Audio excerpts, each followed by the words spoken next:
Message from your higher self. നിങ്ങളുടെ higher സെൽഫിൽ നിന്ന് നിങ്ങൾക്കുള്ള മെസ്സേജ് എന്താണ്?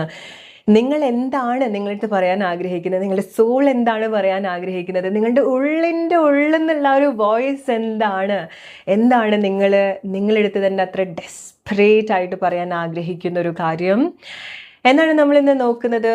So let's say just one card, but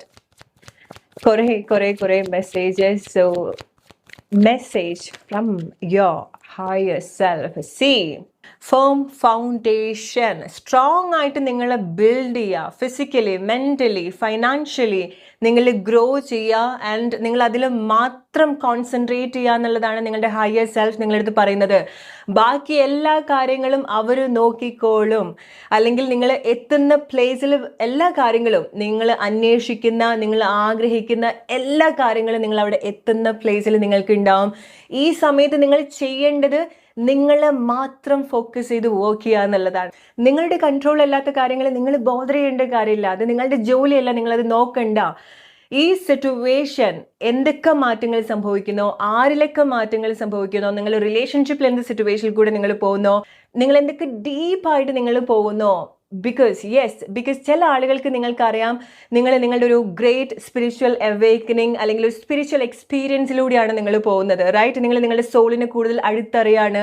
so നിങ്ങൾ കൂടുതൽ എക്സ്പാൻഡ് ആവുന്ന സമയത്ത്, നിങ്ങളുടെ സോൾ കൂടുതൽ എക്സ്പാൻഡ് ആവുന്ന സമയത്ത് നിങ്ങളുടെ സോളുമായിട്ട് റിലേറ്റഡ് ആയിട്ടുള്ള പല കാര്യങ്ങളും നിങ്ങൾ എക്സ്പീരിയൻസ് ചെയ്തു പോകുന്നുണ്ടായിരിക്കണം. പല തരത്തിലുള്ള കണക്ഷൻ ആയിരിക്കാം, സ്പിരിച്വൽ യൂണിയൻ ആയിരിക്കാം, പല സിറ്റുവേഷനിൽ കൂടെ നിങ്ങൾ പോകുന്നുണ്ടായിരിക്കണം. മേ ബി ഈ സമയം നിങ്ങൾ ഏറ്റവും കൂടുതൽ കൺഫ്യൂസ്ഡ് ആക്കുന്നതും ഈ ഒരു സിറ്റുവേഷൻ ആയിരിക്കാം, അല്ലെ?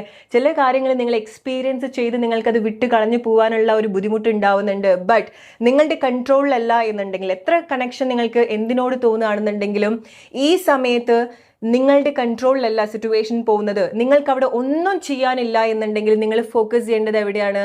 നിങ്ങളിലേക്കാണ്. ശരീരം നന്നായിട്ട് നോക്കുക, മനസ്സ് നന്നായിട്ട് നോക്കുക, നിങ്ങളുടെ ലക്ഷ്യത്തിന് വേണ്ടിയിട്ട് വർക്ക് ചെയ്യുക. ഈ സമയം എന്താണോ നിങ്ങൾ ഫോക്കസ് ചെയ്യേണ്ടത്? മേ ബി ഈ ഒരു സിറ്റുവേഷൻ ഡിമാൻഡ് ചെയ്യുന്നത് നിങ്ങൾക്ക് ചില കാര്യത്തിനോട് തോന്നിയിട്ടുള്ള ഇഷ്ടം, താല്പര്യം, പാഷൻ, നിങ്ങളൊരു പേർപ്പസ് ആയിട്ട് കാണുന്ന ഒരു കാര്യം, നിങ്ങൾ വളരെ കണക്റ്റഡ് ആയിട്ട് തോന്നുന്ന റിലേഷൻഷിപ്പ് ആയിരിക്കാം, വ്യക്തികളായിരിക്കാം, നിങ്ങൾ എക്സ്പീരിയൻസ് ചെയ്തിട്ടുള്ള കാര്യങ്ങൾ നിങ്ങൾ ട്രസ്റ്റ് ചെയ്യാം. ഓക്കെ, സോ ചില ആളുകൾ വളരെ ബ്യൂട്ടിഫുൾ ആയിട്ടുള്ള ഒരു സിറ്റുവേഷനിൽ കൂടിയാണ് നിങ്ങൾ പോകുന്നത്. വളരെ കണക്റ്റഡ് ആയിട്ടുള്ള എക്സ്പീരിയൻസ് നിങ്ങൾക്ക് ഉണ്ടാവുന്നുണ്ട്, വളരെ സ്പിരിച്വൽ ആയിട്ട് തോന്നുന്ന സിറ്റുവേഷൻസ് ഉണ്ടാവുന്നുണ്ട്. ആൻഡ് അതാണ് പ്രോബബ്ലി ആ ഒരു എക്സ്പീരിയൻസ് ആണ് നിങ്ങളെ സ്ട്രോങ് ആയിട്ട് മനസ്സിലാക്കാൻ കൂടെ ഹെൽപ്പ് ചെയ്യുന്നത്. സോ നിങ്ങൾക്ക് തോന്നുകയാണ് എന്താണ് ഇത്ര സന്തോഷമുള്ള ഒരു കാര്യം എൻ്റെ ലൈഫിൽ സംഭവിച്ചു പോകുന്നതെന്ന് ചോദിച്ചാൽ, ബിക്കോസ് ഈ ഒരു അനുഭവം എന്ന് പറയുന്നത് നിങ്ങളെന്ന വ്യക്തിയെ സ്ട്രോങ് ആയിട്ട് ബിൽഡ് ചെയ്യാൻ വേണ്ടിയിട്ടാണ്, നിങ്ങൾ എക്സ്പാൻഡ് ചെയ്യാൻ വേണ്ടിയിട്ടാണ്.